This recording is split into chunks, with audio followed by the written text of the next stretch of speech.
everyone, welcome to Knowledge of Media. Today we'll discuss about the formula of probability. In our earlier part, we have discussed about what is probability and its three categories. Now I will tell you what is the formula of probability and we will discuss related to that, some question related to that. So we have already know that probability means chances. कि किसी भी chances की जब हम बात कर रहे हो, we are talking about probability. जैसे एग्जाम्पल मैंने बोला today there will be a chances of raining. Chances की बात कर रहे हैं कि आज बारिश हो सकती है या नहीं, तो उसे हम क्या बोलते हैं? प्रोबेबिलिटी. उसको किस कैटेगरी में बोलते हैं? प्रोबेबिलिटी में. अब हम अगर हमें एसरटेन करना हो कि कितने चांसेस हैं अभी, तो हम उसे आज सीखेंगे. That is with the formula of probability. There is one more definition of probability, that is the chances of getting an event to be happen out of total number of possible. What does that mean? मतलब कितने जो अगर जिस भी event के बारे में बात कर रहे हैं, इवेंट होता है जिसके बारे में बात करते हैं. अभी I will tell you in detail. But जैसे अगर मैं बोल रही हूँ बारिश होने के कितने चांसेस हैं, तो उसके जितने भी चांसेस होंगे will taken at as a numerator and out of total number हम उसे कहा लेते हैं डिनोमिनेटर में. तो चांसेस कितने चांसेस हैं उसके इवेंट के होने के to be happen out of, और टोटल कहाँ लिखते हैं? नीचे. जैसे अगर हमारी टीचर हमें मार्क्स देती है, तो अगर सपोज हमारे 4 आउट ऑफ 10 आए हैं, तो 4 she will written on numerator and 10 total mark हमेशा डिनोमिनेटर में लिखे जाते हैं. तो probability of event is number of chances, कितने चांसेस हैं उसके होने के, डिवाइडेड बाय टोटल चांसेस, कि टोटल आउटकम, टोटल पॉसिबिलिटी क्या है. अभी और इस क्वेश्चन को या इस फॉर्मूला को समझने से पहले I want to make you clear कि व्हाट इज इवेंट. इवेंट क्या होता है? Event to which a probability is assigned for. जिसके बारे में हम प्रोबेबिलिटी निकाल रहे हैं या किस लिए असाइन्ड है, मतलब हम किस चीज की प्रोबेबिलिटी निकाल रहे हैं, उसे हम क्या बोलते हैं? इवेंट. अब मैं आपको इसको एक एग्जांपल से समझाती हूँ. जैसे if I toss a coin, तो what is the probability of head. अभी हम प्रोबेबिलिटी हम किसके बारे में निकाल रहे हैं? हेड के बारे में. या प्रोबेबिलिटी किसके लिए असाइन्ड है? हेड के लिए. तो यहाँ इवेंट क्या हो गया? हेड. तो जिसके बारे में भी हम प्रोबेबिलिटी फाइंड आउट करते हैं उसे हम बोलते हैं इवेंट. एक और एग्जांपल से समझते हैं. देखा, probability of getting number 6 in a die. Dice को जब हम खेलते हैं तो हम वो पूछ रहे हैं कि कितनी प्रोबेबिलिटी है कि नंबर 6 आए. तो इधर इवेंट क्या हो गया आपका? नंबर 6. तो जिसके बारे में भी हम प्रोबेबिलिटी निकालते हैं उसे हम बोलते हैं इवेंट. अब हम लिखते कैसे हैं इसको? लाइक प्रोबेबिलिटी का पी शॉर्ट पी लिखते हैं एंड ब्रैकेट में इवेंट. जैसे अगर मैं हेड के बारे में पूछ रही हूँ तो हम लिखेंगे पी, ब्रैकेट में लिखेंगे हेड. अब ये इवेंट क्यों लिखते हैं? इससे क्या होता है, हमें पता चलता है कि हम किसकी प्रोबेबिलिटी निकाल रहे हैं. अभी एक ही क्वेश्चन में बहुत सारों की प्रोबेबिलिटी निकालनी हो तो बड़ा मुश्किल हो जाएगा कि हम किसके बारे में प्रोबेबिलिटी निकाल रहे हैं. तो इसीलिए हम हमेशा जब भी प्रोबेबिलिटी फाइंड आउट करते हैं हम ब्रैकेट में वो इवेंट लिखते हैं, जिससे हम बताते हैं कि ये प्रोबेबिलिटी की हम किसके बारे में बात कर रहे हैं या हम किसकी प्रोबेबिलिटी निकाल रहे हैं. तो इसलिए यहाँ पे जो P है that is your probability and event जिसके बारे में हम निकालेंगे उसको हम ब्रैकेट में. Okay. Now there is one question जिससे मैं आपको एक बार प्रोबेबिलिटी का फॉर्मूला भी समझाऊंगी, उससे आपको थोड़ा और क्लियर हो जाएगा प्रोबेबिलिटी का फॉर्मूला. देखिए, there are 4 red car and 6 green car. देख के ही पता चल रहा है, चाहो तो यू कैन काउंट कि there are 4 red car and 6 green car. ठीक है. टोटल कितनी कार है? 10 कार. 4 रेड कार है, 6 ग्रीन कार है एंड टोटल कार आर 10. मुझे प्रोबेबिलिटी फाइंड आउट करनी है. किसकी प्रोबेबिलिटी फाइंड आउट करनी है? रेड कार की. तो here my event is red car, क्योंकि हम प्रोबेबिलिटी किसकी निकाल रहे हैं? रेड कार की. अब उसके लिए we should know the formula कि what is the formula of probability. अभी मैं आपको डायरेक्टली बताऊंगी कैसे करते हैं. जैसे अगर हम देखिए, हम हमेशा, मैंने आपको बोला था कि उसके रेड कार इवेंट के कितने आने के चांसेस हैं उसे हम ऊपर लिखते हैं एंड टोटल को हम कहाँ लिखते हैं? नीचे लिखते हैं. तो अगर आप देखिए रेड कार के आने के कितने चांसेस हैं उसे हम क्या करेंगे? काउंट करेंगे कितनी रेड कार है. तो ध्यान से देखिए तो कितनी रेड कार है. अगर काउंट करें तो 4 रेड कार है. तो 4 हम न्यूमरेटर में लेंगे एंड टोटल कार कितनी है यहाँ पे 10, तो प्रोबेबिलिटी क्या हुई 4/10। अब ये 4/10 का मतलब क्या है, इट मीन्स कि अगर मेरे पास 10 गाड़ियां हैं तो उसमें से 4 चांसेस हैं, 4 बारी पॉसिबिलिटी है कि मेरे पास, मैं अगर पिक करूं तो मैं रेड कार को पिक करूं।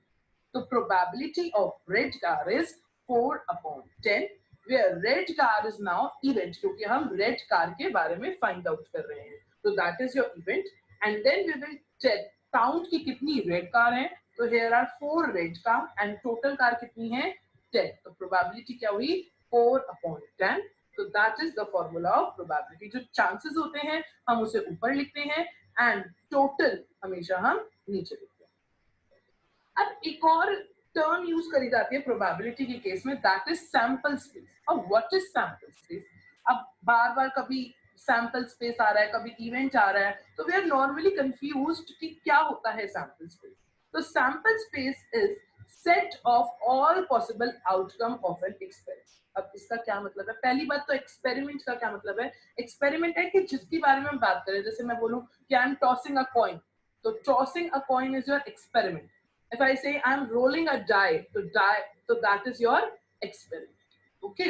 तो उसके कितने possible outcomes होंगे उसे हम बोलते हैं सैंपल स्पेस। सैंपल स्पेस को डिनोट किससे किया जाता है? एस। एस जो सैंपल स्पेस को अगर शॉर्ट फॉर्म में लिखते हैं तो S. But if I tell you with example, suppose if we roll a die, what are the outcome? अभी हम डाई को रोल कर रहे हैं, दैट इज योर एक्सपेरिमेंट। पर जब मैं डाइस को रोल करती हूँ तो उसमें क्या क्या आउटकम्स आते हैं, क्या क्या आता है, लाइक 1 2 3 4 5 6, तो यही नंबर आते हैं, उन्हें हम क्या बोलते हैं? Sample space. दैट वी से सैंपल स्पेस। जो हमारे रोल करने के ऊपर, जब भी हम जैसे डाइस को रोल कर रहे हैं तो क्या आउटकम्स आएंगे, तो जैसे 1 से लेकर 6 तक नंबर आते हैं, that are your outcomes. If I say कि if I toss a coin, तो toss a coin is your what? Toss a coin is your experiment. If I say what are the sample space, तो sample space क्या हो गया? Head और tail. और अगर if I say what is the if I want to find out the head, ये head की probability क्या है? तो head क्या हो गया आपका? Event. Okay? अब किसी कोई एक क्वेश्चन है आपकी एनसीईआरटी का, उससे हम समझते हैं क्या क्वेश्चन है। There is written a coin is flipped to decide which team starts the game. एक कॉइन, आपको कॉइन को फ्लिप करना है जिससे हमें पता चलेगा कि कौन सी टीम विन करेगी। ठीक है, what is the probability that your team will start? क्या प्रोबेबिलिटी होगी कि मेरी टीम स्टार्ट करेगी? Suppose I am choosing head and you people are choosing tail. ठीक है, अगर हेड आया तो I will win and you, अगर टेल आया तो यू विल विन। ठीक है, ये क्वेश्चन है। नाउ इस क्वेश्चन में आपको sample space, event, you will probability का फॉर्मूला और अच्छे से क्लियर हो जाएगा। ठीक है, वी नो दैट कि अगर हम कॉइन को फ्लिप करते हैं तो क्या आता है? या तो हेड आएगा या क्या आएगा? टेल। तो हेड और टेल आपके क्या हो गए? Sample space. ठीक है, now it should be clear कि सैंपल स्पेस क्या होता है। Coin a toss is your experiment, कि हमने कॉइन को टॉस किया।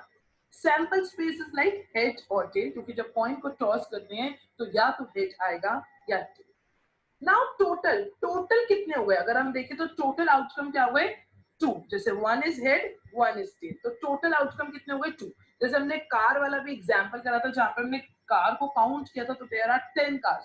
तो अगर इसमें देखें तो टोटल कितने हो गए? 2। ठीक है, now we are finding the probability. तो प्रोबेबिलिटी का फॉर्मूला क्या होता है? नंबर ऑफ आउटकम्स, उस इवेंट के होने के कितने चांसेस हैं उसे ऊपर लिखते हैं, and total outcomes is what, जो हम नीचे लिखते हैं। जैसे अभी यहाँ टोटल आउटकम कितने हैं? 2। 1 is head 1 is tail. Now if I want to find the probability of head that I am choosing, मैंने अगर चूज किया तो मेरे जीतने के कितने चांसेस हैं? तो देखिए प्रोबेबिलिटी ऑफ हेड, P, यहाँ पे मैंने P जो शॉर्ट में P लिखा है, that is your the short form of probability, and in the bracket I have written a head. तो head is what? H. It that is telling you कि हम किसकी probability find out कर रहे हैं। तो उससे हमें पता चल रहा है कि we are talking about the probability of head. ठीक है, नाउ हम देखेंगे जैसे हमने रेड कार में काउंट किया था कि रेड कार कितनी थी, तो हमने वहां काउंट किया था 4। तो अगर इस पॉइंट में हम जब हमने कॉइन को टॉस किया तो यहाँ पे देखिए आपको हेड कितनी बार दिख रहा है, एक ही बार दिख रहा है, तो नंबर ऑफ आउटकम्स क्या हो गए 1 और टोटल आउटकम्स क्या हो गए 2। तो प्रोबेबिलिटी ऑफ हेड इज 1/2, क्योंकि हेड यहाँ पे सिर्फ हमें एक ही बार शो हो रहा है। सपोज अगर आपने टेल चूज किया है तो what is the probability of tail, same पहले हम टेल को चेक करेंगे कि यहाँ पे कितनी बार आपको टेल दिख रहा है, एक ही बार टेल दिख रहा है, तो 1 एंड टोटल आउटकम इज 2, तो 1/2। तो अगर आपको यहाँ पता चल गया कि सैंपल स्पेस क्या है, हेड एंड टेल, प्रोबेबिलिटी का फॉर्मूला आई थिंक सो अगर आपको क्लियर हो गया होगा। नेक्स्ट जो है that is what is event, event जिसके बारे में हम फाइंड आउट कर रहे हैं, यहाँ पे हम हेड के बारे में भी फाइंड आउट कर रहे हैं एंड टेल के बारे में भी फाइंड आउट कर रहे हैं। सो इससे हमें पता चला कि अगर टॉयस कॉइन को टॉस किया गया तो there will be 50-50% chances to our winning. अगर हेड आता है तो आप जीतेंगे, मतलब मैं जीतूंगी, एंड टेल आया तो you will win. So there are 50-50% chances if we toss a coin to get head or to get tail. There is one more question of your NCERT. This is the last question of your NCERT. Here it is written there are 6 marble in a box. एक box है, उसके अंदर 6 marble हैं और उसमें marble को mark किया हुआ है लाइक 1 2 3 4 इस तरीके से। वो पूछ रहा है what is the probability of drawing a marble with number 2 and what is the probability of drawing a marble with number 5। एक बॉक्स है, उसमें बहुत सारे मार्बल्स है, 1 से लेके 6 तक मार्बल है, उनके ऊपर नंबरिंग करी हुई है। हमें एक प्रोबेबिलिटी निकालनी है कि number marble marked with 2 and marble marked with 5। सबसे पहले इफ आई आस्क कि what is the total marble, उस बॉक्स में कितने मार्बल हैं, तो 1 से 6 तक मार्बल है, तो टोटल मार्बल हमें पता चल गया क्या है 6। तो हमें ये पता चल गया कि हमारी जो टोटल आउट ऑफ जो टोटल हम लेंगे वो क्या लेंगे 6। तो now if I right the formula of probability that is number of outcome, उसके कितने आउटकम्स होंगे उसको लिखेंगे and upon total outcome. If I ask about sample space, तो sample space क्या हो गया 1 2 3 4 5 6, okay, that is your sample space। अब probability of marble marked with 2, यहाँ पे बहुत कंफ्यूजन हो जाती है बच्चों को। वो क्या कंफ्यूजन होती है, तो क्या कंफ्यूजन होती है हम लोगों को, तो वी विल डिस्कस। So, इस क्वेश्चन को करने से पहले I want to discuss a case with you, ठीक है। Suppose I have taken a test okay of 10 marks in my class, 10 marks का एक टेस्ट लिया मैंने और उन बच्चों के जो मार्क्स सिक्योर हुए वो आई हैव रिटन हियर, ठीक है। If I ask in my class कि how many students secure 10 marks, तो आप कैसे मुझे बताएंगे कि कितने बच्चे हैं जिनके 10 मार्क्स आए, 10 में से 10 मार्क्स आए। तो what you will do, first you will count कि कितने बच्चों के 10 मार्क्स आए। तो like here I have seen कि 1 2 3 4, 4 बच्चों के हैं जिनके 10 मार्क्स आए, तो यू विल राइट 4/10 कि मैम 10 ऐसे जो 10 बच्चों में से 4 बच्चों के मार्क्स है जो 10 आए, या you will write 10 out of 10, you will write 4 out of 10। तो सेम इसी तरीके का जो क्वेश्चन है जो यहाँ पे आपकी कंफ्यूजन हो जाती है, that I will let you know, but this example will help you कि क्या प्रॉब्लम होती है। This we are in this question कि there are 6 marbles, जिसमें हमने देखा था कि total marble 6 हो गए हैं। Now we are talking about कि how many marbles are there which are marked with 2। तो अभी हमने सिनेरियो पढ़ के आए हैं कि I've talked about the how many students secured in 10 marks. तो हमने क्या किया था 10 मार्क्स को काउंट किया था कि कितने बच्चों के 10 मार्क्स हैं, उनको हमने ऊपर लिखा था और टोटल 10 थे तो हमने नीचे लिखा।